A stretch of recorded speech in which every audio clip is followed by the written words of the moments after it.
10 jours après les faits au quartier Ngamakoso de Brazzaville, la famille de B. Mfilguin est encore plongée dans la consternation. Le jeune homme est toujours dans un état grave au CHU de la capitale congolaise. Il est l'unique survivant des actes de torture commis par des policiers et filmé dans une vidéo. Il avait été arrêté le 2 janvier à 2 heures du matin. Sa mère, maintenant, évoque une vengeance.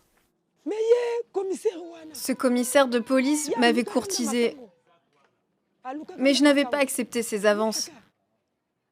Il m'avait dit que le jour où j'aurais un problème avec lui, je vais énormément le regretter. Finalement, ce qu'il m'avait promis, c'est ce que je vis aujourd'hui. L'oncle de la victime, lui, s'inquiète et montre des photos de ses jambes très abîmées. Il déplore aussi que la famille est restée sans assistance des autorités. C'est une association, la fondation Ebina, qui paye désormais les frais d'hospitalisation. La famille de Mbé Fulji qui est venue nous voir et qui nous a alerté simplement qu'après l'arrestation des policiers, la victime était encore à l'hôpital mais sans soins. Et la famille était arrivée à bout. Et à ce moment-là, ce que nous avons fait, nous sommes allés à l'hôpital rapidement pour apporter assistance aux derniers survivants. Une autre association s'est mobilisée, le CAD, le Centre d'action pour le développement, qui réclame maintenant une prise en charge pérenne pour le jeune homme qui pourrait ne plus jamais marcher. D'après le CAD, depuis 2015, les violences policières deviennent de plus en plus fréquentes en République du Congo.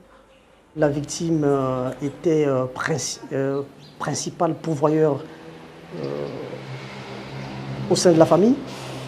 Nous demandons aux autorités congolaises de mettre en place un programme de soutien, un accompagnement social au profit de la famille.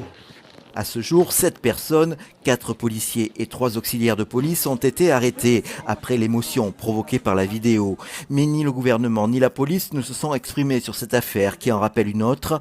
Début novembre, 6 personnes avaient été retrouvées mortes dans les geôles du commissariat central de Brazzaville, probablement torturées si on en croit les autopsies entreprises à l'initiative d'ONG.